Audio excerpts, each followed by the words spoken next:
नमस्कार, स्वागत है आपका न्यूज इंडिया में। मैं हूं आपके साथ उमंग मथुर। आपको बता दें कि कल प्रधानमंत्री नरेंद्र मोदी ने कृषि आंदोलन के ऊपर लोकसभा में अपना एक महत्वपूर्ण भाषण दिया और उन्होंने अपने इस भाषण से यह समझाने की पूरी कोशिश की कि कृषि आंदोलन किसानों की आय को और किसानों की उन्नति के लिए बेहद जरूरी है और यह वैकल्पिक है। आपको लागू करना है आप करो, नहीं करना मत करो।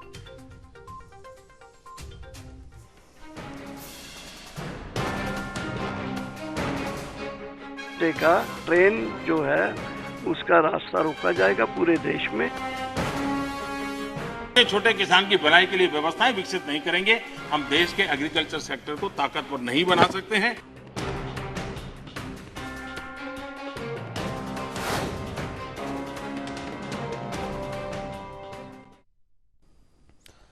जी हाँ, कृषि कानूनों के आंदोलन को चलते हुए 75 दिन से भी ज्यादा समय हो गया है, लेकिन तमाम परेशानियों के बाद भी किसान दिल्ली की सीमाओं पर डटे हुए हैं और अपने आंदोलन को तेज करने की रणनीति बना रहे हैं, जिसके तहत 12 से 18 फरवरी तक अलग अलग मुहिम छेड़ी जाएगी। तो वहीं पंचायतों के जरिए भी अब आंदोलन को तेज किया जा रहा है। तो दूसरी ओर प्रधानमंत्री नरेंद्र मोदी ने किसानों से आंदोलन को खत्म करने की अपील की है। दरअसल पीएम मोदी ने कहा था कि इस देश में टोल प्लाजा सभी सरकारों की हुई व्यवस्था है और उस टोल प्लाजा को तोड़ना, उस पर कब्जा करना और टोल प्लाजा को ना चलने देना, ये तरीके क्या पवित्र आंदोलन करने को कलंकित करने का काम नहीं है।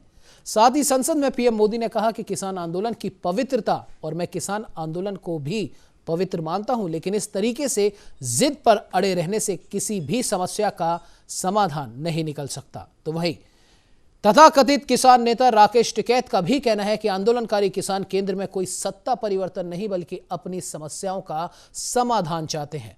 उन्होंने ये भी कहा कि किसान नेता आंदोलन के प्रसार के लिए देश के अलग अलग हिस्सों का दौरा करेंगे और जब तक कृषि कानून वापस नहीं होंगे तब तक यह आंदोलन जारी रहेगा। हरियाणा का नौजवान क्रांतिकारी है, यहाँ की खाप पंचायत क्रांतिकारी है, यहाँ का व्यापारी, यहाँ का दुकानदार, उनकी लड़ाई है, ये सबकी लड़ाई है। इस आंदोलन से वोट तलाशते कोई नाम है, ये आंदोलन किसानों का है। अगर सरदार भगत सिंह आंदोलन जीवित थे तो हम भी हैं। अगर देश में क्रांतिकारी जिन्होंने आंदोलन करके देश से आजादी दिलवाई वे आंदोलन जीवित थे तो हम भी हैं। अगर ये जो शहादत हुई है किसानों की आंदोलन जीवित है तो हम भी हैं। अक्टूबर का टाइम दिया सरकार को, हम अक्टूबर तक आंदोलन की तैयारी करेंगे और सरकार को बात करनी होगी। हमारे पंच है उनसे बात। व्यापारी का क्या क्यों रहे देश का प्रधानमंत्री, किसानों का कारण का कह दे कि गलती होगी दिल वापसी ले लिए और मैं किसानों के साथ में हूँ और जय जवान और जय किसान का नारा। जहाँ किसान शहीद हुए या 14 को पुलवामा हुआ था, उस दिन किसानों और जवानों को श्रद्धांजलि देने के लिए पूरे देश में कैंडल मार्च और मशाल मार्च का कॉल दिया है और शाम को 7 बजे से लेकर 8 बजे तक पूरे देश में लोग जो हैं ये कॉल को इम्प्लीमेंट करेंगे, उनको श्रद्धांजलि देंगे शहीदों को। और उसके बाद 16 तारीख को पूरे देश में छोटू राम जी का जो दिन है, उस दिन में छोटू राम जी के जयंती में पूरे देश में छोटू राम जी का क्या जिंदगी क्या था, उन्होंने क्या क्या किसानों के लिए क्या क्या किया, कर्जे के लिए क्या क्या, जमीन सुधारों के लिए क्या किया, खेती सुधारों के लिए क्या किया, ये तमाम चीज़ उनकी ज़िंदगी से संबंधित जो है उसके लिए तहसील और जिला पद्धर में मीटिंग्स करके, पब्लिक मीटिंग्स करके लोगों को बताया जाएगा। एंड फाइनली 18 तारीख को रेल का चक्का जाम करने का कॉल दिया गया है, जो दोपहर 12 बजे से लेके शाम 4 बजे तक 4 घंटे का ट्रेन जो है उसका रास्ता रोका जाएगा पूरे देश में। किसान आंदोलन की पवित्रता, और मैं बहुत जिम्मेवारी के शब्द प्रयोग करता हूं, मैं किसान आंदोलन को पवित्र मानता हूं और भारत के लोकतंत्र में आंदोलन का महात्म्य है और रहने वाला है और जरूरी भी है। लेकिन जब आंदोलन जीवी पवित्र आंदोलन को अपने लाभ के लिए बर्बाद करने के लिए निकलते हैं तब क्या होता है, कोई मुझे बताए। 3 किसान कानून की बात हो और दंगाबाज लोग जो जेल में हैं, जो संप्रदायवादी लोग जो जेल में हैं, जो आतंकवादी लोग जेल में हैं, जो नक्सलवादी जेल में हैं, उनकी फोटो लेकर के उनकी मुक्ति की मांग करना, ये किसानों के आंदोलन को अपवित्र करने का प्रयास है कि नहीं? टोल प्लाजा इस देश में सभी सरकारों ने की हुई व्यवस्था है और उस टोल प्लाजा को तोड़ना, उस टोल प्लाजा को कब्जा करना, उस टोल प्लाजा को न चलने देना, ये जो तरीके चले हैं वो तरीके क्या पवित्र आंदोलन को कलंकित करने का प्रयास है कि नहीं? जब पंजाब की धरती पर सैकड़ों की तादाद के अंदर, पंजाब की धरती पर सैकड़ों की तादाद के अंदर जब टेलीकॉम के टावर तोड़ दिए जाएं, क्या वो किसान की मांग से सुसंगत है? क्या किसान के पवित्र आंदोलन को बर्बाद करने का काम आंदोलनकारी ने नहीं, आंदोलन जीवियों ने किया हुआ है। और इसलिए निवेश की बहुत बड़ी आवश्यकता है। जब तक हम निवेश नहीं लाएंगे, जब तक हम हमारी खेती को आधुनिक नहीं करेंगे, हम जब तक छोटे से छोटे किसान की भलाई के लिए व्यवस्थाएं विकसित नहीं करेंगे, हम देश के एग्रीकल्चर सेक्टर को ताकतवर नहीं बना सकते हैं। और इसलिए हमारा किसान आत्मनिर्भर बने, उसको अपनी उपज बेचने की आजादी मिले, उस दिशा में हमने काम करने की आवश्यकता है। विपरीत परिस्थितियों में भी हमारे किसान ने रिकॉर्ड उत्पादन किया है, कोरोना काल में भी रिकॉर्ड उत्पादन किया है। ये हम सब की जिम्मेदारी है कि हमारे किसान की जो परेशानियां हैं वो कम हो, उनके सामने जो चुनौतियां हैं वो चुनौतियां कम करने के लिए हम कुछ कदम उठाएं और इन कृषि सुधारों से हम उस दिशा में कुछ न कुछ करने का प्रयास कर रहे हैं। किसानों को एक बराबरी का प्लेटफॉर्म दे पाए, हम आधुनिक टेक्नोलॉजी दे पाए, उनके अंदर एक नया आत्मविश्वास भर पाए, उस दिशा में सकारात्मक सोच की बहुत आवश्यकता है।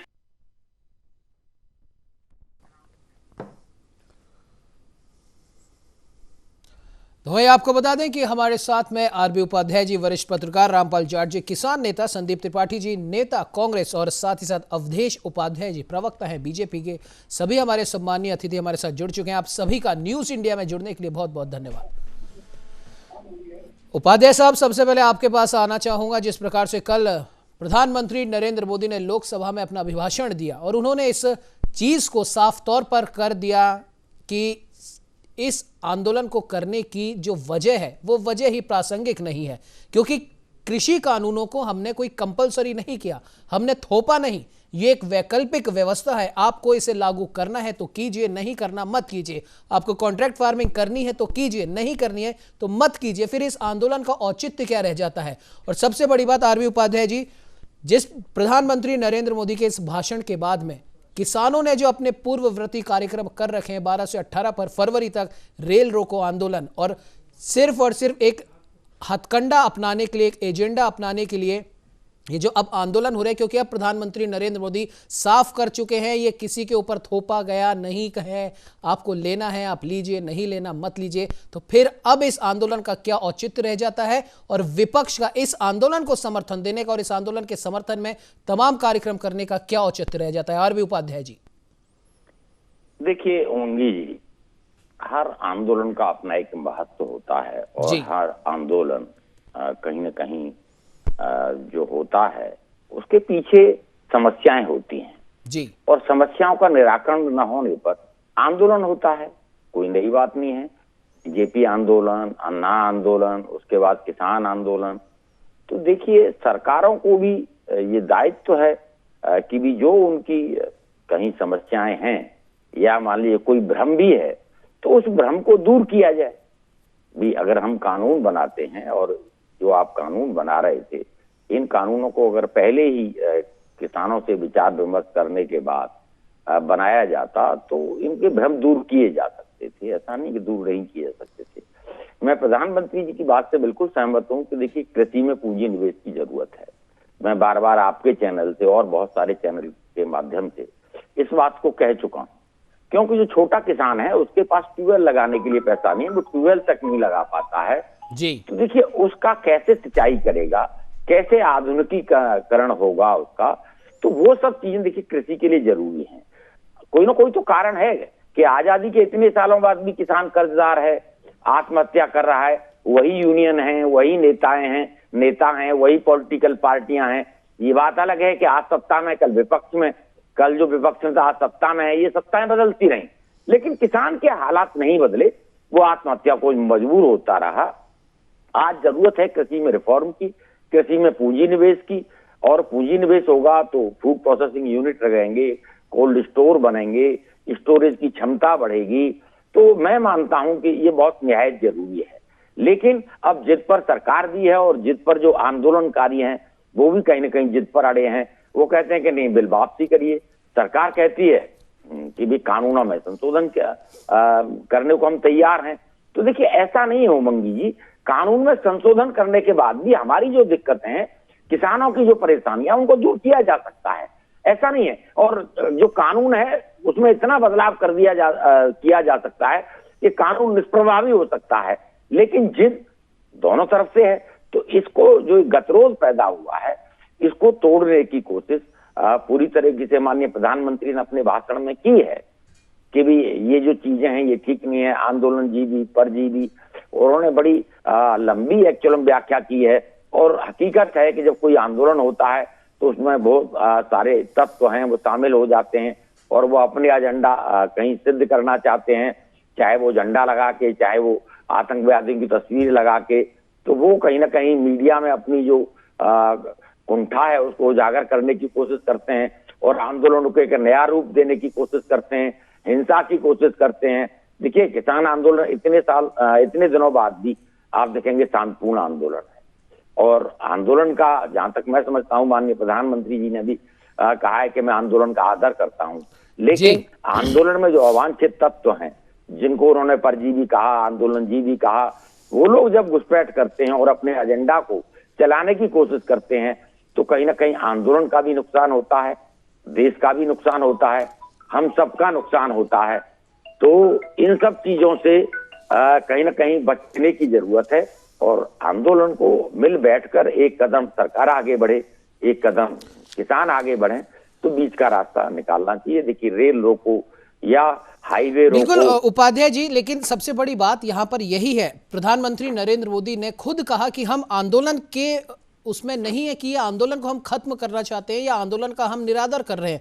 उन्होंने साफ तौर पर कहा, जो अभी आपने भी उदाहरण दिए रामपाल जाट जी, ये सवाल आपसे है क्योंकि आप एक किसान नेता हैं, किसानों का प्रतिनिधित्व करते हैं। प्रधानमंत्री ने कहा कि हम आंदोलन के खिलाफ ना हम पहले थे, ना हैं और ना कभी रहेंगे। आंदोलन करना देश के हर वासी का हक है, अपनी आवाज उठाना देश के हर वासी का हक है। और कृषि कानूनों के ऊपर जो आप आंदोलन कर रहे हैं, बोला आप लगातार 75-76 दिन से बैठे हैं, तो ना तो कोई मंडी बंद हुई, उन्होंने क्योट करके कहा कि कोई मंडी बंद नहीं हुई, एमएसपी बरकरार है, एमएसपी पर खरीद जारी है। उत्तर प्रदेश का उन्होंने उदाहरण दिया कि 64,000 करोड़ रुपए एमएसपी पे खरीदने की वजह से उत्तर प्रदेश सरकार को ये प्राप्त हुए हैं। और फिर उसके बाद में, जैसा कि मैंने पहले भी कहा था, आपने भी जरूर प्रधानमंत्री का भाषण सुना होगा, उन्होंने कहा कि ये वैकल्पिक व्यवस्था है, आपको चाहिए तो ही आप लीजिए, आपको नहीं चाहिए तो आपके साथ में पूर्ववर्ती जो व्यवस्था है वो लागू रहेगी। और रही बात संशोधन की, उसके बाद भी उन्होंने कहा कि मैं खुद कह रहा हूं कि ये वैकल्पिक व्यवस्था है, उसके बाद भी आप संशोधन करवाना चाहते हैं तो आप आइए, बात कीजिए, जो संशोधन होगा नीतिगत होगा वो करवा देंगे। और उन्होंने ये भी क्योट करा कि हम पूर्व में भी कह चुके हैं कि 1.5 साल तक हम इन कानूनों पर रोक लगाने के लिए तैयार हैं, लेकिन आप आइए, अपने प्रस्ताव लेकर आइए। उसके बाद भी आंदोलन करना, और उत्तर प्रदेश का जो उदाहरण मैंने आपको दिया, करीब 64,000 करोड़ रुपए एमएसपी पर खरीद के द्वारा प्राप्त हुए सरकार को, तो फिर एमएसपी तो अब उतना बड़ा मुद्दा रह नहीं जाता क्योंकि एमएसपी जारी है, लगातार जारी है। प्रधानमंत्री ने कहा है, राज्यसभा में भी कहा कि एमएसपी थी, है और रहेगी। रामपाल जी। एमएसपी है, रहेगी। हेलो जी रामपाल जी बोलिए। हाँ उमंग जी, ये एमएसपी है, थी और रहेगी जी। हमारी पीड़ा ये है उमंग जी, आज धान, मक्का, बाजरा और अन्य जिन उपजों का न्यूनतम मूल्य भारत सरकार द्वारा घोषित किया जाता है जी, वह भी हमें प्राप्त नहीं होता, लागत भी नहीं मिलती। और इस संबंध में माननीय प्रधानमंत्री जी एक शब्द भी नहीं बोले, तो किसानों की पीड़ा व्यक्त नहीं हुई माननीय प्रधानमंत्री जी के संबोधनों में। हम तो चाहेंगे माननीय प्रधानमंत्री जी किसानों की पीड़ा तो समझे, फिर उसमें बोले तो सही, उसके आगे आगे की बात होगी। अभी तो उस स्थिति से माननीय प्रधानमंत्री जी दूर है, अभी तो वो तंज कसने का काम कर रहे हैं।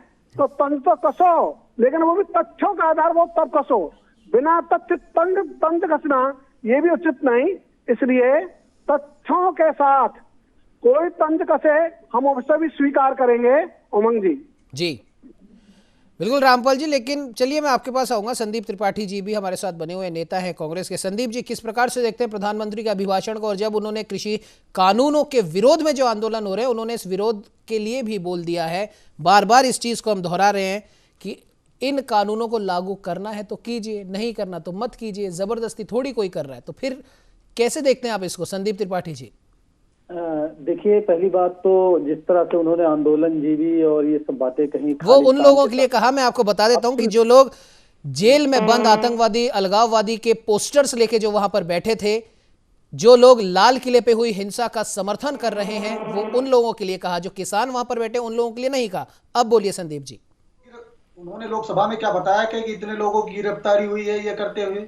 आप झूठ अफवाह फैलाते हैं, झूठा प्रोपेगेंडा रखते हैं। आप सिर्फ झूठ जीवी और जुमला जीवी और जो है दंगा जीवी आप स्वयं हैं। आप दूसरे को आंदोलन जीवी कह रहे हैं। आंदोलन करना हर आदमी का अधिकार है। जब आप गैस सिलेंडर सर पे रखकर और प्याज की माला पहनकर घूम रहे थे तब क्या था? तब आंदोलन जीवी आप थे या जो है परजीवी थे? आप क्या था? आप भी आंदोलन किए हैं। आप कैसे कह सकते हैं कि आंदोलन जीवी? क्या आप किसी मुद्दे को उठाते थे जब विपक्ष में थे तब आंदोलन आप नहीं किया करते थे? संदीप जी समस्या एक बहुत बड़ी यहाँ पर ये है कि आप समझ नहीं रहे। प्रधानमंत्री नरेंद्र मोदी ने आंदोलन जीवी, सुनिए, नहीं आप नहीं समझ रहे। प्रधानमंत्री ने कभी नहीं कहा कि जो किसान वहां पर बैठे हैं उनके लिए प्रधानमंत्री जी ने आंदोलन जीवी शब्द का उपयोग किया ही नहीं है। अगर आपने ढंग से सुना हो, उन्होंने आंदोलन जीवी उन लोगों को कहा है जो जेल में बंद अलगाववादी उग्रवादियों की फोटो लेकर वहां पर बैठे हैं कि उन्हें रिहा कीजिए। जिन लोगों ने लाल किले पर हिंसा करी है उन जैसे लोगों के लिए उन्होंने आंदोलन जीवी शब्द कहा है। उन्होंने बिल्कुल नहीं कहा कि जो किसान वहां पर बैठे हैं वो आंदोलन जीवी हैं। जी उमंग जी, आपने अगर अपनी बात कह ली हो तो मैं अपनी बात जी बिल्कुल। अगर आप ये कह रहे हैं कि पोस्टर लेके, तो कितने लोग पोस्टर लेकर बैठे थे? कितने आपने भी देखा, हमने भी देखा कितने लोग थे? नहीं, हम आप बता दीजिए कितने लोगों की गिरफ्तारी हुई? आपने देखा कि नहीं देखा? आप बता दीजिए। हमने नहीं, आप बता दीजिए, आपने भी तो देखा, आप बता दीजिए। हमने नहीं देखा। हमने ऐसा कोई वहां जब आपने देखा ही नहीं तो फिर तो जाहिर सी बात है, फिर वही बात आ गई ना संदीप जी।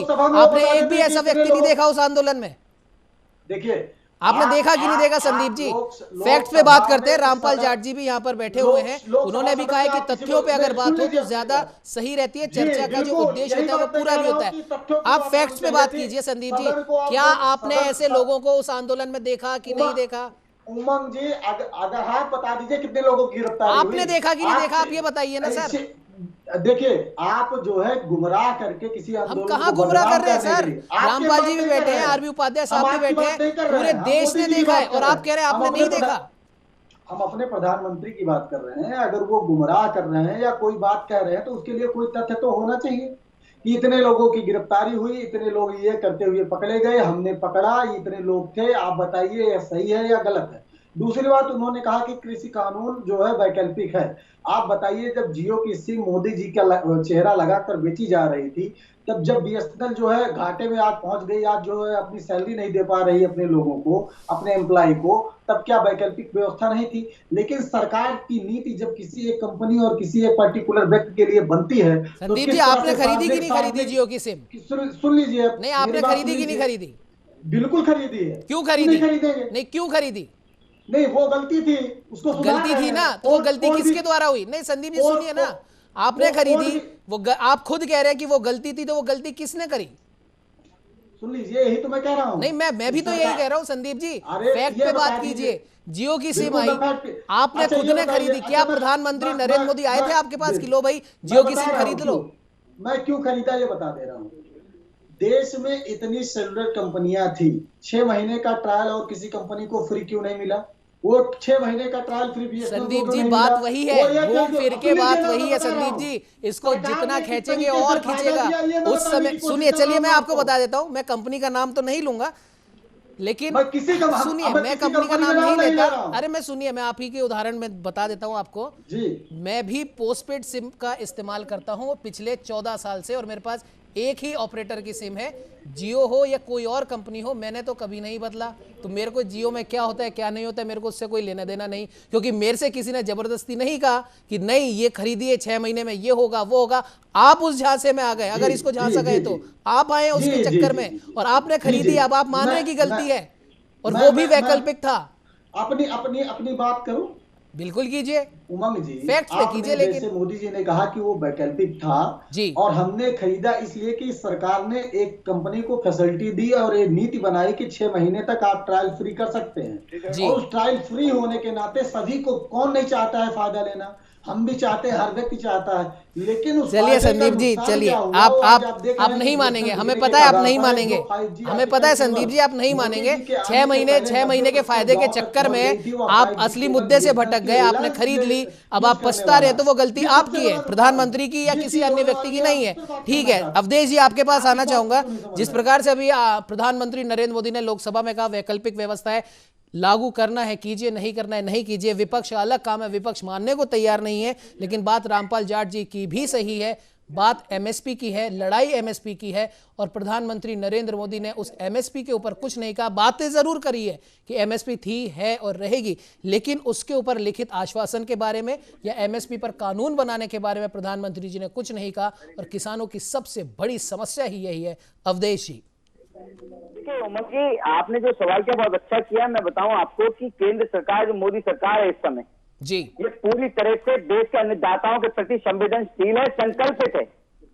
और इसका कारण यह है कि देखिए 11 बार वार्ता हुई और केंद्र सरकार हर कृषि कानून के हर पॉइंट पर बात करने को तैयार है अभी भी, फिर भी ये लोग बात करने को तैयार नहीं है। अंदर बात कुछ करते हैं, बाहर आके कहते हैं बिल वापस लो, बिल वापस लो। भैया बिल वापस क्यों लो? देखो कोई भी समस्या होती है उमंग जी, तो उसका समाधान होता है, लेकिन जब समस्या इनकी नहीं है तो समाधान किस चीज का होगा?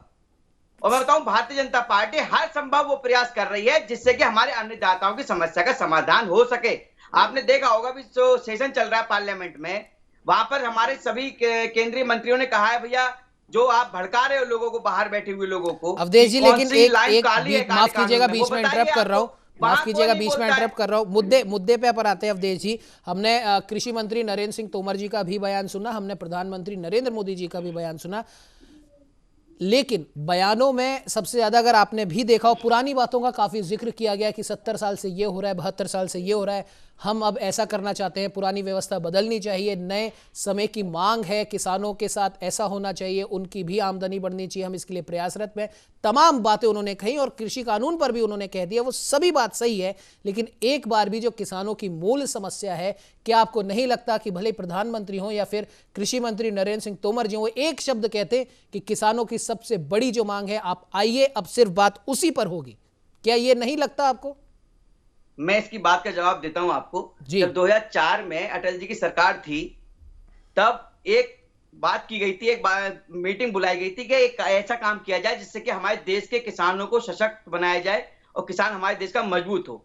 तो उस समय क्या था कि देश के पूरे भारत के बड़े बड़े किसान नेताओं को बुलाया गया, ठीक है। फिर जो है उसमें बात की गई, पॉइंट बनाए गए, कौन कौन से जो पॉइंट हैं जो हमारे किसानों को मजबूत कर सकता है। उसके आधार पर स्वामीनाथन आयोग की बैठक की गई, आयोग बनाया गया, गठन किया गया उसका। वो जो उसमें 201 पॉइंट आए थे निकलकर कि ये अगर पॉइंट हम करते हैं, ये यदि हम बात करते हैं तो हमारे देश का किसान मजबूत होगा। जो छोटा किसान है, जो छोटे तबके का किसान है, जिसमें 2 बीघे 4 बीघे जमीन है।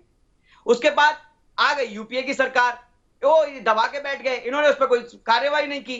फिर 2014 में बीजेपी की सरकार फिर आ गई, उन्होंने वो फाइल फिर खुलवाई, उस पर कार्रवाई शुरू हुई। और देखिए इस कृषि बिल में वो 201 में से 200 कानून, 200 लाइन जो है, 200 पॉइंट पूरे वही हैं। फिर ये बताइए काला कानून किससे कैसे हो गया? ये जो 200 पॉइंट थे स्वामीनाथन के, जो गठन में पॉइंट लिखे गए थे, जो बड़े बड़े नेताओं ने कहा था, किसान नेताओं ने, वही पॉइंट इस कृषि कानून में है। तो ये बताइए काला कानून कैसे हो जाएगा ये? और इसीलिए बात करने को राजी नहीं है। चलिए ठीक है अवधेश जी, बात इस पर भी बात करेंगे। जो 201 में से 200 पॉइंट आपने मान लिए गए हैं, ऐसे तो कांग्रेस सरकार भी कहती है कई राज्यों में कि हमने ये वादे करे थे, इसमें से इतने मान लिए गए, लेकिन धरातल पर क्या है क्या नहीं है वो तो खैर जनता तय करेगी, किसान तय करेंगे। अवधेश जी रुक करूंगा, आपका रुक करूंगा अवधेश जी, आपका मैं रुक करूंगा। फिलहाल बुलेटिन में, इसमें चर्चा में वक्त तो चला एक छोटे से ब्रेक के बाद रुक करेंगे सीधे रामपाल जाट जी की तरफ और उनसे जानेंगे क्या वाकई में 201 में से 200 पॉइंट मान लिए गए हैं। फिलहाल ले लेते हैं एक छोटा सा ब्रेक के बाद स्वागत है आपका न्यूज इंडिया में। बात कर रहे हैं कि आंदोलन का सियासी इस्तेमाल क्यों अब हो रहा है, जब प्रधानमंत्री कृषि मंत्री साफ कर चुके हैं कि आंदोलन की जो वजह है वो वजह को ही वो लगभग खत्म कर चुके हैं। 1.5 साल तक इन पर रोक लगाने के लिए केंद्र सरकार तैयार है और साफ तौर पर प्रधानमंत्री ने भी कहा कि इन आंदोलनों को मानना है तो मानिए, नहीं मानना है तो मत मानिए। तो उसके बाद भी देशव्यापी रेल रोको अभियान और देश भर के, या फिर हम कह सकते हैं कि राजस्थान के भी टोल प्लाजा फ्री करने का ऐलान कर दिया गया है, जबकि ये तो संपत्ति जो वहां से जो टैक्स प्राप्त होता है वो राज्य सरकार, केंद्र सरकार के उसमें होता है और उसमें लगे कार्मिकों के बारे में तो कोई सोचता नहीं है। सरकारी संपत्ति को नुकसान पहुंचाना आंदोलन के नाम पर, जबकि उस आंदोलन की जो बड़ी वजह है उस वजह को ही यहां पर वैकल्पिक बता दिया गया है। उसके बाद इस तरीके के आंदोलन और अब इन आंदोलनों में इस प्रकार के अभियान कहां तक उचित हैं, कहां तक नहीं है। रामपाल जी, आपका मैं रुख करूंगा। पहले अवधेश जी के उस सवाल का जवाब मैं ले लेता हूं, या उस बात का मैं आपसे जवाब ले लेता हूं। अवधेश जी का कहना है कि बीजेपी ने स्वामीनाथन की 201 में से 200 सिफारिशें मान ली है। कितना सहमत हैं आप इससे, रामपाल जी?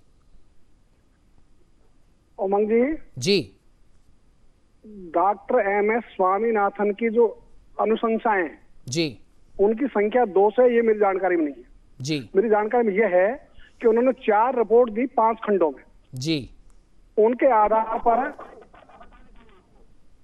उसके आधार पर 2007 में किसान नीति 2007 वो तैयार हो गई थी जी, और उसको संसद में अनुमोदन कर दिया था जी।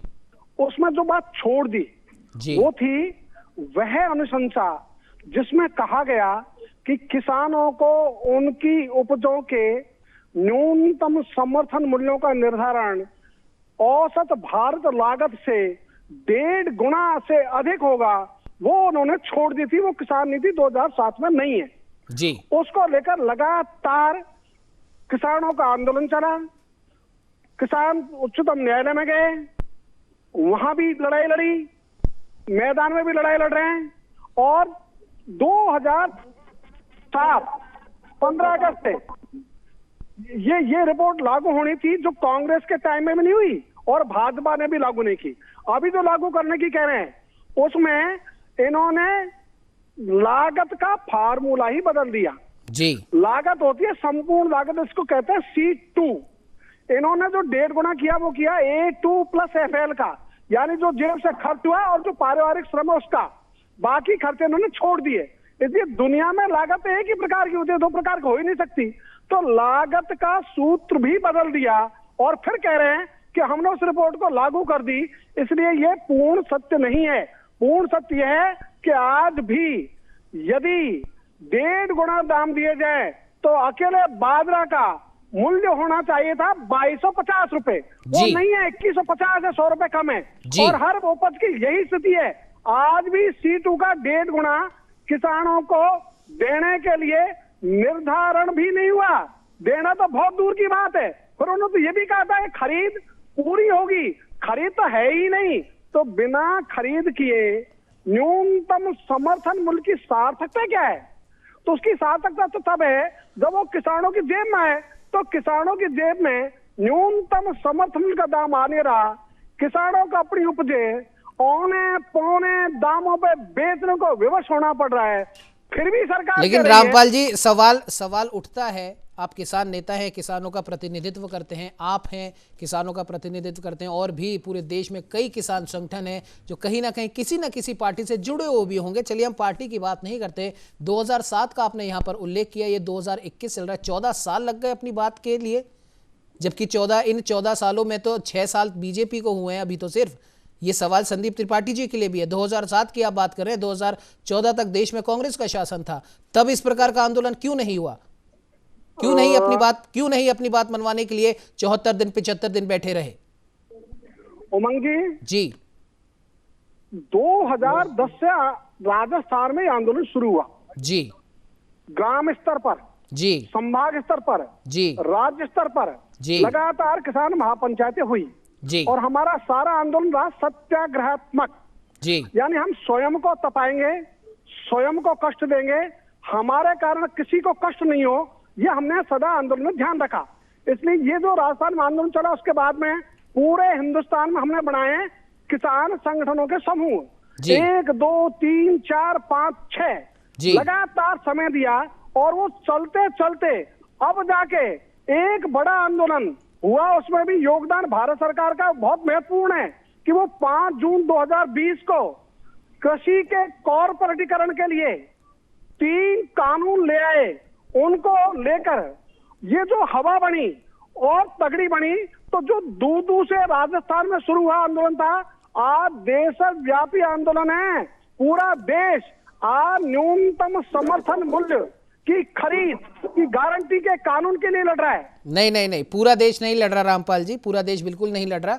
कुछ राज्यों के किसान जरूर लड़ रहे हैं, उनमें से भी एक प्रमुख राज्य, हमने उस दिन भी इस बारे में बात करी थी, पूरा देश नहीं लड़ रहा। अगर पूरा देश लड़ रहा होता तो उत्तर प्रदेश में 64,000 रुपए करोड़ की खरीद सिर्फ एमएसपी पर कैसे हो गई? पूरा देश अगर लड़ रहा होता तो मध्य प्रदेश का, जम्मू कश्मीर का, हरियाणा का, राजस्थान का, उत्तर प्रदेश का कई ऐसे किसान हैं जिन्होंने कॉन्ट्रैक्ट फार्मिंग करी है और आज वो कमा भी रहे हैं और कई लोगों को रोजगार भी दे रहे हैं। इसलिए यह बात कहना गलत है कि पूरा देश लड़ रहा है। खैर, आरबी उपाध्याय जी आपके पास आना चाहूंगा, उसके बाद रुख करूंगा संदीप त्रिपाठी जी का। आरबी उपाध्याय जी, जिस प्रकार से अभी रामपाल जी ने कहा कि 2007 में इन्होंने राजस्थान में इस प्रकार के एक आंदोलन की शुरुआत की थी, लेकिन 14 साल लग गए इसे देशव्यापी बनाने में। हवा शब्द का भी इन्होंने उपयोग करा। स्वामीनाथन आयोग की बात मैंने इनसे करी, 201 में से 200 पॉइंट बीजेपी कहती है कि हमने मान लिए हैं, उसकी इन्हें जानकारी नहीं है पर्याप्त। लेकिन तीनों कृषि कानून काले कानून है, बस ये इन्हें पता है। क्या कहना चाहेंगे आरबी उपाध्याय जी? देखिए, विडंबना है। एक तरफ आप एग्रीकल्चर को देखेंगे तो जो जीडीपी है उसमें बहुत बड़ा योगदान है, अगर रोजगार के क्षेत्र में देखेंगे तो बहुत बड़ा योगदान है, लेकिन उसके लिए कोई आयोग तक नहीं बना। मंगी जी, अगर सभी सरकारें इतनी गंभीर थी, वर्तमान सरकार और पूर्ववर्ती सरकारें, तो किसान के लिए किसान आयोग तो होना चाहिए था, जहां किसान मेंबर होते और वो अपनी बात को रखते। तो मैं बिल्कुल रामपाल जाट जी कह रहे हैं कि किसान आंदोलन में इतना समय लगा, देखिए किसानों की समस्याएं पुरानी समस्याएं हैं और उनका कोई हल नहीं खोजा गया। उसका कारण भी यही है कि आंदोलन, और किसान आंदोलन करता नहीं है अमूमन, आपने देखा होगा किसान बहुत शांतिप्रिय है, और वही किसान देखिए अन्नदाता है और उसी के बच्चे बॉर्डर पर कहीं न कहीं देश की सीमा की सुरक्षा में लगे हुए हैं। जय जवान और जय किसान का नारा हम देते हैं, लेकिन जवान भी दुखी और किसान भी दुखी। तो कहीं ना कहीं ये सब सोचने का विषय है, और किसानों को सत्ता में भागीदारी हो, किसान आयोग हो, एक सिस्टम डेवलप जो होना चाहिए वो सिस्टम डेवलप नहीं हुआ है। उसी का परिणाम है कि किसान की जो उपज है उसका सही मूल्य नहीं मिल पाता। ये भी हकीकत है, ये किसी से छुपा नहीं है कि धान का अभी समर्थन मूल्य उत्तर प्रदेश में 1800-1900 रुपए है और मार्केट में वो 1000 रुपए कुंटल बिक रहा है। तो घाटा होगा, और घाटा होगा तो कर्जदार होगा, कर्जदार होगा तो आत्महत्या करेगा। तो कोई मैकेनिज्म तो डेवलप करना हो, इस तरीके से नहीं है। और ये कह देना कि भी किसी कानून में कोई कमी नहीं है, ये भी जायज नहीं है। देखिए, अगर अनलिमिटेड स्टोर कोई भी आदमी, मैं चाहूंगा पूरे हिंदुस्तान का गेहूं खरीद के अपने गोदामों में रख लूं और फिर उसको 500 रुपए किलो बेचूं, तो ये भी कोई न आम जनता के हित में है, न देश के हित में है, और न किसान के हित में है। तो कहीं ना कहीं मैकेनिज्म डेवलप करने की जरूरत है, पूंजी निवेश की जरूरत है, रिफॉर्म की जरूरत है। देखिए, जियो का और बीएसएनएल का जो उदाहरण था, आप देखेंगे कि भी शुरू में वो एक टैरिफ देके उसके बाद दूसरी कंपनी को खत्म कर दिया। तो वही डर किसान को आज है कि भी अगर ये खुली मंडियों में आ जाएगा और पूंजीपतियों के हाथ में चला जाएगा तो छोटी मंडियां हैं बर्बाद हो जाएंगी, खत्म हो जाएंगी, बंद हो जाएंगी, और हम कठपुतली बन के रह जाएंगे चंद पूंजीपतियों के। तो देखिए, किसान को सुरक्षा देना, किसान को जी माफ कीजिएगा बीच में इंटरप्ट कर रहा हूं, यहाँ पर एक बात ध्यान देने वाली बात यह है कि पेप्सी को कंपनी, हालांकि किसी कंपनी का नाम यहाँ नहीं लेना चाहिए, लेकिन फिर भी उदाहरण देना काफी आवश्यक हो जाता है। पेप्सी को कंपनी सालों से पंजाब के किसानों से आलू लेकर अपना काम चला रही है और बखूबी चला रही है, और वहां के किसान समृद्ध भी हैं। तो क्या उस जैसी कंपनी पूरे देश के किसानों से अगर संपर्क करे, तो जो आज पंजाब में हो रहा है वो अगर पूरे देश के किसानों के साथ हो, तो इसमें अनुचित क्या है? देखिए, बिल्कुल मैं सहमत हूँ। मैंने पहले भी कहा, पहले जो हिस्से में जो आपने मुझे समय दिया, मैंने कहा पूंजी निवेश की जरूरत है, फूड प्रोसेसिंग यूनिट्स की जरूरत है, स्टोरेज की जरूरत है। लेकिन देखिए, ऐसा ना हो कि भी किसान की जमीन ले ली आपने, जमीन एक्वायर हो गई और फिर वो 5000 रुपए गज में प्लॉट बिकेंगे, 1-1 करोड़ के फ्लैट बनेंगे। किसान की जमीन का जो एक हिस्सेदारी उसे मिलनी चाहिए उस प्रगति में, जो साझेदारी किसान की होनी चाहिए, वो तो है ही नहीं। तो जब तक देखिए हो, बिल्कुल अच्छा है, पूंजी निवेश होना चाहिए, मैं इसका पक्षधर हूं, लेकिन किसान को भी ये सुनिश्चित हो जाए कि भी जो उसके हित हैं उनकी सरकार रक्षा करेगी और उसके साथ अन्याय नहीं होगा। किसान क्या चाहता है? ये जो चाहता है एमएसपी है, रहेगी, लेकिन मिल नहीं रही। देखिए, दोनों चीजें हैं कि एमएसपी है और रहेगी भी, लेकिन मिल तो रही नहीं। 6% या 7% भी जो लोगों को अगर एमएसपी मिले और 94 अगर उससे वंचित हो जाए तो उस एमएसपी का भी कोई फायदा नहीं। बिल्कुल उपाध्याय जी, बिल्कुल बिल्कुल आपने सही कहा और इस बात का जवाब लेंगे अवधेश उपाध्याय जी से। लेकिन संदीप जी आपके पास आना चाहेंगे। पंजाब में इस समय वर्तमान में कांग्रेस की सरकार है और कैप्टन अमरिंदर सिंह वो शख्स हैं जिन्होंने सबसे पहले इन कृषि कानूनों में जो व्यवस्थाएं की गई हैं उसका उन्होंने पक्ष रखा था और वो सभी चीजें पंजाब में लागू हैं। जबकि वहां पर एक चीज लागू है, रामपाल जी बहुत ध्यान से हमारी बात सुन रहे हैं, पहले भी इस बारे में बात की गई है, जो उन कानूनों में एक जो व्यवस्था लागू है वो केंद्र सरकार के इन कानूनों में नहीं है। वहां पर यह है कि एमएसपी का या फिर एपीएमसी का या कॉन्ट्रैक्ट फार्मिंग की अगर हम बात कर ले, उसका उल्लंघन अगर किसान करता है तो उसे भी सजा का और जुर्माने का प्रावधान है। लेकिन केंद्र सरकार के इन कानूनों में अगर कॉन्ट्रैक्ट फार्मिंग में किसान जब चाहे तब उस कॉन्ट्रैक्ट से निकल सकता है, लेकिन जो व्यापारी है जिसके साथ में वो कॉन्ट्रैक्ट हुआ है वो नहीं निकल सकता। अगर वो निकलेगा तो उसके लिए सजा का और उसके लिए मुआवजे का प्रावधान है। कैसे देखते हैं संदीप त्रिपाठी जी इसको? पहली बात तो हमारे भाजपा के मित्र ने जो कहा स्वामीनाथन आयोग की सिफारिशों को लागू करने की बात की, उन्होंने 201 सिफारिशों को लागू किया, उनकी जानकारी को मैं दुरुस्त कर देना चाहता हूं। ये इसकी पहली बैठक अंतर मंत्रालय एक समिति बनी हुई थी जिसकी पहली बैठक 2009 में हुई जिसमें 201 पॉइंट रखे गए। जो 2010 में दूसरी बैठक हुई जिसमें 42 पॉइंट लागू किए गए। तीसरी बैठक हुई 2012 में जिसमें 110 पॉइंट लागू किए गए। चौथी बैठक हुई 2013 में जिसमें 18 पॉइंट लागू किए गए। 2014 में पहली बैठक, पांचवी बैठक हुई जिसमें 7 पॉइंट लागू हुए। तब तक हमारी सरकार थी। उसके बाद हमारे महोदय भाजपा के मित्र की सरकार आती है और जिस तरीके से वो ये कह रहे हैं कि उन्होंने 201 पॉइंट लागू किए तो 26 पॉइंट हमने छोड़े ही थे, तो आप कैसे 201 पॉइंट लागू कर सकते हैं? और उसमें भी आपने एक पॉइंट आज भी छोड़ रखा है। 2019 लास्ट बैठक हुई है, उसके बाद कोई इसकी बैठक नहीं हुई है। एक पॉइंट आज भी आपने छोड़ रखा है और उसमें भी एक आपने जो अभी बात सीबी अब सुन लीजिए, भाजपा के मित्र हमारे भी साफ साफ झूठ बोल रहे थे, आपने उनको एक बार भी नहीं टोका कि आप गलत बात कर रहे हैं। नहीं, हमने तो जवाब मांगा, हमने किसान नेता से जवाब मांगा और उसके बाद में मैंने ये भी कहा, मैंने ये बिल्कुल नहीं कहा कि आप सही बोल रहे हैं गलत बोल रहे हैं। संदीप जी समस्या यही है, आप सुनते नहीं है। मैंने ये बिल्कुल नहीं कहा कि आप सही बोल रहे हैं गलत बोल रहे हैं। मैंने आरबी उपाध्याय साहब से भी सवाल करा कि अवधेश जी ऐसा बोल रहे हैं, ये कितना सही है। हमने रामपाल जी से भी पूछा कि अवधेश जी ऐसा बोल रहे हैं, कितना सही है। आपके ये जो बोल रहे हैं संदीप जी ये गलत बोल रहे हैं। मैं बताऊं आपको, अवधेश जी आपके पास आऊंगा, एक बार संदीप जी की बात पूरी कर लेते हैं। बोलिए संदीप जी। जी, अगर मेरी बात गलत निकल जाएगी मैं सार्वजनिक रूप से माफी मांग लूंगा। जी बिल्कुल। मंत्रालय के आंकड़े हैं, आप तुरंत वेबसाइट पर जाइए और उसको सर्च करवा लीजिए, अपनी टीम से कहिए और आंकड़े निकाल कर हमारे मित्र को। चलिए, ये तो एक सवाल हो गया, एक सवाल का जवाब हो गया, दूसरे सवाल का जवाब दीजिए। अब दूसरी बात आप कह रहे हैं पेप्सिको की, तो पेप्सिको का पंजाब में जो भी मॉडल था वो फेल रहा है। ये बात आप भी जानते हैं, हम भी जानते हैं और सारे किसान भी जानते हैं कि वहां पर एक जो है योजना लाई गई जो कि फेल रही है। उसी का नतीजा रहा है कि जो अनुभवशील व्यक्ति होता है वो जो चीज अनुभव कर लेता है, अगर उसी चीज को आप सामने लाते हैं, हम जानते हैं। जैसे हमारे यहाँ एक कहावत है कि जो है दूध की जली हुई बिल्ली मट्ठे को भी फूक फूक के पीती है। तो पेप्सिको के माध्यम से पंजाब के किसानों ने जो झेला है, हम वो सरकार पहले किसकी थी? उस समय भी अकाली दल और भाजपा की सरकार थी। ये हमारे समय में लागू नहीं हुआ था। आपकी जानकारी के लिए बता दूं, उस समय भी भाजपा और अकाली दल की सरकार ने इसको लागू किया था और हमारे समय में वो कंटिन्यू रहा। उसका जो निर्णय था वो जो है फेलियर रहा, उसके रिजल्ट जो है अच्छे नहीं रहे। इस वजह से आज हम इस कानून का सबसे ज्यादा खिलाफत कर रही है पंजाब में क्या ये कृषि कानून लागू है या नहीं? सुन लीजिए, अब नहीं बताइए ना सर। सुन लीजिए, कॉन्ट्रैक्ट फार्मिंग की बात, आप तीन कानून है, तीनों कानून में आप बता दीजिए। एमएसपी पर कानून कोई राज्य सरकार बना ही नहीं सकती। पंजाब में है, पंजाब में है, राज्य सरकार का विषय ही नहीं है। आप कैसी बात कर रहे हैं?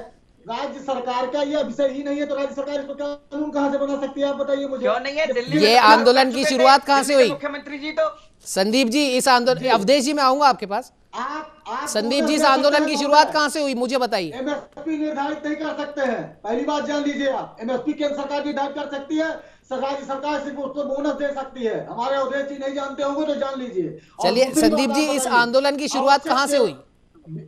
आंदोलन की शुरुआत बिल्कुल पंजाब से हुई, इसमें क्यों हुई? नहीं है। क्यों हुई? इसलिए हुई कि हमने क्या बताया कि जो सबसे पहले झेला हुआ आदमी व्यक्ति होता है वो सबसे पहले इसकी खिलाफत करता है। और दूसरी बात आप एक चीज और बता दूं क्यों हो रही है, क्योंकि आज भी जो आपकी 6% की खरीदारी एमएसपी पर होती है भारत सरकार में, उसमें 50% खरीदारी पंजाब अकेले से होती है, क्योंकि वहां के किसान समृद्ध हैं, बड़े किसान हैं, वो जो है उनके पास जो है ज्यादा मैन पावर से लेकर हर तरह के जो है संसाधन उपलब्ध है, बड़े काश्तकार हैं, 300 बीघे एक लोगों के पास खेत है, मुख्य आजीविका। संदीप जी, क्या पंजाब में कॉन्ट्रैक्ट फार्मिंग होती है?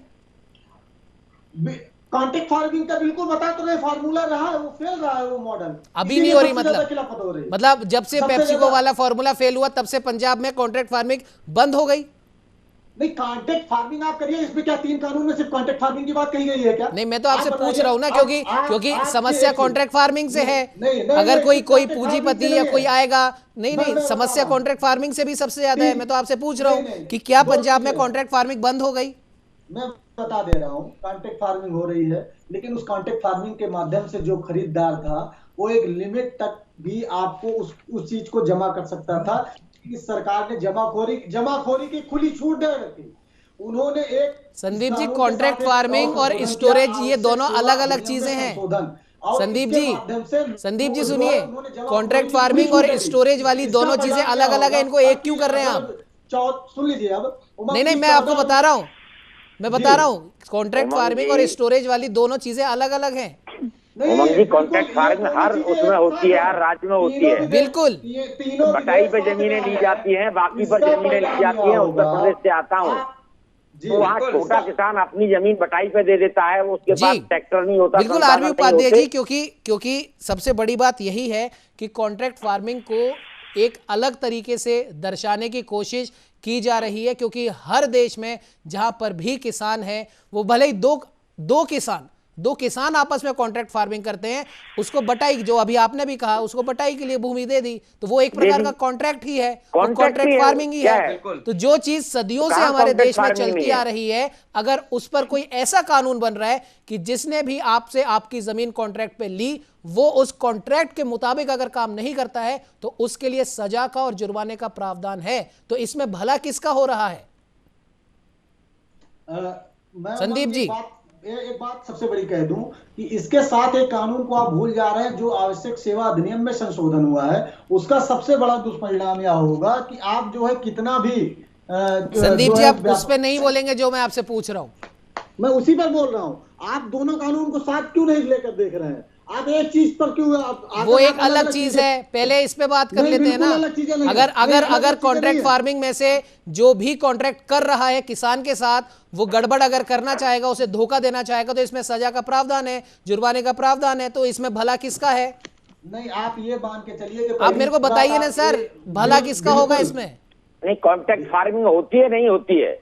नहीं, कॉन्ट्रैक्ट फार्मिंग होती है, होती रही है जी, यही मैं कह रहा हूँ। तो फिर किसानों को क्यों गुमराह किया जा रहा है संदीप जी? इसलिए गुमराह किया जा रहा है क्योंकि पता है कि आप जो सबसे बड़ी चीज होने वाली है, हमारा जो उपभोक्ता है वो और कोई नहीं है, किसान का बेटा ही है जी। किसान का सामान आप 14 रुपए में यहाँ पर खरीदेंगे, उसको अपने शॉपिंग मॉल में या अपने दुकान से। एक उदाहरण मैं दे रहा हूँ, गेहूं आज 15 रुपए में बिक रहा है और आशीर्वाद का आटा 35 रुपए में बिक रहा है। गेहूं की पिसाई मान के चलिए 2 रुपए, 3 रुपए, 4 रुपए मान के चलिए, और मुनाफा सहित आप मान के चलिए, तो उसको मैक्सिमम बिकना चाहिए 20 रुपए, लेकिन आशीर्वाद का आटा बिक रहा है 35 रुपए में। संदीप जी, वो इसलिए बिक रहा है, वो मैं बता देता हूँ वो क्यों बिक रहा है। वो इसलिए बिक रहा है क्योंकि किसी को भी अपना फायदा वहां पर दिखता है, तो बिना उसके इफ एंड बट जाने कि हाँ भाई ये फायदा मेरे को है, वो उस फायदे को अपनाने के लिए उसके दूर के नुकसान या फिर भविष्य में जाकर उससे जो भी हमें नुकसान होने वाला है वो उसके बारे में नहीं सोचता, और वो अपनी पुरानी व्यवस्था को भूलकर, जिस व्यवस्था से उसे कई सारी चीजें मिल सकती हैं, अगर उसमें कुछ थोड़ा बहुत अगर उसमें परिवर्तन कर दिया जाए, लेकिन उसे निकट का फायदा अगर दिख रहा है तो वो उस फायदे की तरफ जाएगा। उसका उदाहरण आपने ही दे दिया, जियो की सिम का उदाहरण देकर। खैर अवधेश जी, आपके पास मैं आना चाहूंगा, क्या कुछ कहना चाहेंगे संदीप जी की बातों के ऊपर? देखिए, संदीप जी की बात पर मैं कहना चाहूंगा, संदीप जी हमारे जो है महाभारत के वो संजय हैं जो सही को सही कहने की हिम्मत नहीं रखते, क्योंकि इनके जो युवराज हैं वो ये है कि ऐसे हैं युवराज देश के बड़े अलौकिक ज्ञानी जी, और मन से शुद्ध विदेशी हैं पर चोला हिंदुस्तानी। उस पर बात नहीं करते अवधेश जी, उस पर बात नहीं करते। संदीप जी की गलती नहीं है। हम उस पर बात नहीं करेंगे। ये किसानों के मुद्दे के ऊपर बात है, किसानों के मुद्दे पर ही बात कीजिए, कृषि कानून पे ही बात कीजिए। आरबी उपाध्याय साहब ने भी जो आपत्ति उठाई, जो रामपाल जाट जी ने जो आपत्ति उठाई, उस पर बात करते हैं। लेना चाहूंगा मैं। 2 महीने से किसान आंदोलन चल रहा है जी, आंदोलन चलाने के लिए अरबों रुपए भी आ रहे हैं, फंडिंग भी आ रही है। लेकिन मैं आज उनसे पूछना चाहता हूं, जो किसानों के हितैषी बनकर बैठे हुए हैं या जो किसानों को गुमराह कर रहे हैं, जब कोई गरीब किसान कर्जे से या भुखमरी से मरता है, आत्महत्या करता है, तो ये किसान यूनियन या जो महागठबंधन गैंग के जो लोग हैं वो उस समय कहां चले जाते हैं? क्या किसी गरीब किसान की लड़की की इन्होंने शादी की है? रामपाल जी हमारे बैठे हैं, मैं सम्मान करता हूं इनका, पूछिए इनसे कितने गरीब किसानों की लड़कियों की शादी की है इन्होंने। ये केवल देश को जलाना जानते हैं, देश को तोड़ना जानते हैं, केवल जो उनकी राजनीतिक अवधेश जी उस पर हम बात नहीं कर रहे हैं, हम बात ये कर रहे हैं। आरबी उपाध्याय साहब ने एक बहुत ही वाजिब यहाँ पर पॉइंट उठाया था। अवधेश जी सुनिए, अवधेश जी छिनती जा रही है। अवधेश जी सुन पा रहे हैं क्या आप मुझे? खत्म हो रहा है देश में। अवधेश जी आप मुझे सुन पा रहे हैं जी? तो जो यहाँ पर बात की जा रही है, जिस मुद्दे पर यह चर्चा है, हम उसी पर हैं। मैं संदीप जी को भी बोल रहा हूं, तो मैं आपको भी बोल रहा हूं। बात करी उमंग जी, बताइए ये शादी ब्याह मदद वो हमें भी पता है कौन किसकी मदद कर रहा है, कौन किसकी मदद नहीं कर रहा, लेकिन जो किसानों की आपत्ति है उस पर क्यों नहीं बोलते प्रधानमंत्री? मैंने देखा है राजस्थान में एक कांग्रेस के नेताजी वहां लेक्चर दे रहे थे, सामने जो है किसान लटका पड़ा था पेड़ से। अरे किसानों का मुद्दा है, किसानों की बात कर रहा हूं। चलिए ठीक है। आरबी उपाध्याय साहब आपका मैं रुक करूंगा, क्योंकि ऐसा लगता है आपने भी देख ही लिया है कि जो हम सवाल कर रहे हैं उसका जवाब नहीं मिल पा रहा है। बस या तो भूतकाल में चले जाते हैं या भविष्यकाल में ये हो सकता है उसमें चले जाते हैं, कानूनन और मुद्दे पर कोई बात नहीं करता है। आरबी उपाध्याय साहब समय हालांकि इजाजत नहीं देता है, फिर भी फाइनल कमेंट में आपसे चाहूंगा। आरबी उपाध्याय साहब देखिए, कहीं ना कहीं एक कदम किसानों को आगे बढ़ना चाहिए, सरकार को आगे बढ़ के आंदोलन का कोई हल निकालना चाहिए। मैं बिल्कुल एग्री हूं कि जो प्रधानमंत्री जी ने कहा कि कृषि में पूंजी निवेश की जरूरत है, अमूलचूल बदलाव की जरूरत है, लेकिन कंट्रोलिंग की भी जरूरत है। कि देखिए 15 रुपए किलो गेहूं बेचे, वो 35 रुपए किलो आटा बेचे, तो किसान से डबल फायदा जो पूरा मेहनत करता है उसको न मिलके और दूसरे को उसका बेनिफिट मिले, तो जो प्रॉफिट है, मान लीजिए आलू है, आलू का चिप्स बनता है, तो जो कंपनी है वो जितना प्रॉफिट का रेशो है उसमें से कुछ किसान को भी मिले तो किसान खुशहाल हो सकता है। एक व्यवस्था परिवर्तन की जरूरत है, पूंजी निवेश की जरूरत है, सिस्टम की जरूरत है। सिस्टम नहीं है। आज देखिए टमाटर बिकने लग जाता है, कोई लेने वाला नहीं होता, और उसके बाद में वही टमाटर 50 और 100 रुपए किलो बिकता है। वही प्याज 2 रुपए किलो में जब किसान की फसल आती है बिकता है, और किसान की फसल खत्म हो जाती है तो वो 100 रुपए किलो में बेचने लगता है। तो कहीं ना कहीं व्यवस्था की भी जरूरत है। वो व्यवस्था कृषि के लिए कहीं कोई बनी नहीं है, और न किसान आयोग न किसान की कोई व्यवस्था, तो वो कहीं ना कहीं अपने आप को ठगा हुआ महसूस करता है, कर्ज में दबता है, आत्महत्या करता है। तो देखिए सबकी जरूरत है, सिर्फ आंदोलन से ही नहीं है, सिंपैथी से नहीं है, यथार्थ के धरातल पर किसान के लिए कुछ होगा। देखिए पूंजीपतियों की पूंजी बढ़ जाना अब वो विकास नहीं है। विकास अंतिम जो समाज का व्यक्ति है उस तक उसका बेनिफिट पहुंचे। लेकिन उपाध्याय साहब ये भी तो बात गलत है ना, ये भी तो बात गलत है कि जो व्यवस्था पिछले 50, 60, 70 सालों से चली आ रही है उस पर कोई सवाल नहीं उठाता है। उस पर अगर सवाल करते हैं तो आप 70 सालों की तुलना आप कर देते हैं 6 साल के शासन से, तो सवाल उठाना कहाँ चाहिए, ये भी तो देखना चाहिए ना सर। देखिए सवाल किसान की समस्या का है। मैंने पहले भी कहा कि मेरा किसी राजनीति से या राजनीतिक दल से लेना देना नहीं है। बिल्कुल हकीकत है वो यही है कि भी सरकारें आती रहती हैं, चली जाती हैं, वोट बैंक के लिए किसान को यूज करती हैं, न किसान को किसान का हक देती है, न सत्ता में भागीदारी देती है, कुछ नहीं है। एक वोट बैंक बना के रखा, जितना चूसा जा सकता है किसान को चूसा जाता है। व्यापारी भी, आड़ती भी, सभी मिलके और उसको उस हालत में ले जाते हैं कि वो कर्जदार हो जाता है और आत्महत्या कर लेता है। तो उसकी उपज का सही बंदोबस्त, सही मूल्य से मिलना, प्रोसेसिंग यूनिट और पूंजी निवेश करना, ये सरकारों का दायित्व है, कोई अकेले का दायित्व नहीं है। मैं सुन रहा था अभी अवधेश जी को भी किसने कितनी शादियां की हैं, कौन किसकी शादी करता है, कितनी शादियां करता है, वो एक आडंबर जरूर हो सकता है, हकीकत में कौन किसकी मदद कर रहा है वो हम भी जानते हैं और हमारे दर्शक भी जानते हैं। कह देना बहुत आसान है, लेकिन करने के लिए देखिए आपको वो दिखेगा भी। अगर कोई भला करेगा किसान का तो किसान को दिखेगा, किसान उससे महसूस करेगा, और किसान की जो पीड़ा है उस पीड़ा को हवा न देके उसका इलाज उस मर्ज को जड़ से खत्म करने के लिए उपाय करना सरकारों का दायित्व है। पूर्ववर्ती सरकारों का था, अब की सरकारों का है और आगे जो भी सरकारें रहेंगी। वेतन आयोग है, महंगाई बढ़ जाती है, वेतन भत्ते बढ़ जाते हैं। क्या उस रेशो में एमएसपी बढ़ा? नहीं बढ़ा। सन 70 में जो सैलरी थी, जिसकी 10 रुपए सैलरी थी, उसकी सैलरी आज 2 लाख रुपए हो गई और गेहूं का मूल्य उस रेशो में बढ़ा क्या? तो महंगाई किसान के लिए भी बढ़ती है। बिल्कुल आरबी उपाध्याय साहब, आपने बिल्कुल सही कहा। महंगाई न सिर्फ आम आदमी के लिए बढ़ती है बल्कि किसानों के लिए भी बढ़ती है। और ये बात तो आप भी इस बात से एग्री करते होंगे कि अभी संसद में भले कितने विपक्ष में लोग हों, एक दूसरे को सामने देखना सुहाते नहीं हो, लेकिन सांसदों की निधि बढ़ाने का अगर कुछ कानून होता है या कुछ होता है तो सारे के सारे एक साथ आ जाते हैं। लेकिन खैर, अब ये देखने वाली बात होगी कि अपनी भलाई तो कर ली इतने सालों में, और अब सबसे बड़ी बात यह है कि अब भलाई करनी होगी उस किसान की जो 76 दिन से सड़कों पर डटा हुआ है, सर्दी बरसात की परवाह ना करते हुए। फिलहाल हमारे साथ में जुड़ने के लिए आप सभी लोगों का बहुत बहुत धन्यवाद। लेकिन धन्यवाद करने से पहले, हालांकि समय बिल्कुल इजाजत नहीं देता है, संदीप जी 30 सेकंड में अपनी बात खत्म कीजिए। अभी आप देखिए, मोदी जी ने वहां पर टावरों के तोड़ने की बात कर ली और प्राइवेट संपत्तियों को नुकसान पहुंचाने की बात कर ली। उसके लिए तो उन्होंने कहे, उसके लिए उन्होंने, उनके पास समय था, उनकी बात थी। लेकिन क्या उन्होंने 200 किसान जो शहीद हो गए उसने एक शब्द बोला? क्या उस शहादत पर संवेदना व्यक्त की? क्या संदीप जी 300 पुलिस के जवान घायल हुए, उनके ऊपर तलवार से, फरसे से वार हुआ, आपके नेता उनके पास गए? जो आप सवाल करते हैं संदीप जी, ये सवाल वो भी कर सकते हैं। 300 पुलिस कर्मियों की पत्नियां, 300 पुलिस कर्मियों की बेटियां, 300 पुलिस कर्मियों के पिता, उनका हर एक रिश्तेदार भी दिल्ली में बैठा था। क्या आपके नेता वहां पर गए? क्या आपके नेता वहां पर गए? 200 किसान शहीद क्या किया उनके आपको लिए? 200 किसानों का पता है, आपको 300 पुलिस कर्मियों का नहीं पता। और मैं बताता हूं संदीप जी, ये बहुत गलत बात है। जो व्यक्ति स्पीड में ट्रैक्टर चलाने से गिर जाता है, उसकी मृत्यु हो जाती है, हालांकि हमदर्दी सबको है उसके साथ। आपके नेता वहां पर जाते हैं और उसको पुलिस का शिकार बताते हैं। सबने देखा है टीवी पर, सबके पास में वो विजुअल है कि वो व्यक्ति कैसे मरा था। क्यों भ्रमित किया जा रहा है संदीप जी? इन लोगों ने क्या किया है उन किसानों के लिए? 200 जो किसान हैं उनके साथ सबको हमदर्दी है, लेकिन जो 300 पुलिस कर्मी हैं वो भी तो कहीं ना कहीं किसानों के बेटे, हमारे देश के जवान हैं। उनका क्या परिवार नहीं है? आपके नेताओं को उनसे हमदर्दी क्यों नहीं होती? इस बात का जवाब है आपके पास? बिल्कुल है। बताइए, चलिए जवाब दीजिए। हिंसा का हम कतई समर्थन नहीं करते हैं। आपके नेता उनके पास गए या नहीं, आप इस बात का जवाब दीजिए। संदीप जी सिर्फ इस बात का जवाब दीजिए, गए क्या आपके नेता? आंदोलन में शहीद व्यक्त किया जाते हैं। अरे सर, चलिए ठीक है, हमें पता है आप उस चीज का कभी जवाब नहीं देंगे जो आपके पक्ष में नहीं होती। ठीक है। अवधेश जी, आरबी उपाध्याय जी, रामपाल जाट जी, संदीप त्रिपाठी जी, आप सभी का हमारे साथ में जुड़ने के लिए बहुत बहुत धन्यवाद। और अब देखने वाली बात यह होगी कि प्रधानमंत्री नरेंद्र मोदी ने जिस प्रकार से वैकल्पिक व्यवस्था इन कृषि कानूनों को बता दिया है, उसको मानना या ना मानना अब किसानों के हक में है।